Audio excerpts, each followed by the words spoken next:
আল্লাহ নবী যে ইসলাম আমাদের কাছে দিয়েছেন, সেই ইসলামে নামাজও আছে, রোজাও আছে, হজও আছে, যাকাতও আছে, ইলমও আছে, আত্মশুদ্ধিও আছে, দাওয়াতও আছে, সবই আছে। পাশাপাশি জিহাদও আছে, খেলাফতও আছে, কাফের মুশরিকদের দাঁত ভাঙা জবাব দেওয়ার শিক্ষাও আছে।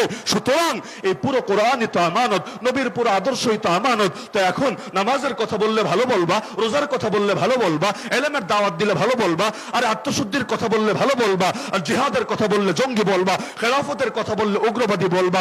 আল্লাহর কসম, তোদের চোখে যদি জিহাদ উগ্রবাদ হয়, তোদের চোখে যদি খেলাফত সাম্প্রদায়িকতা হয়, তোদের চোখে যদি আল্লাহ নবীর আদর্শ টেররিজম হয়, আল্লাহর কসম, আল্লাহর কসম, আল্লাহর কসম, তোদের সব গালি মাথা পেতে নিতে রাজি আছি।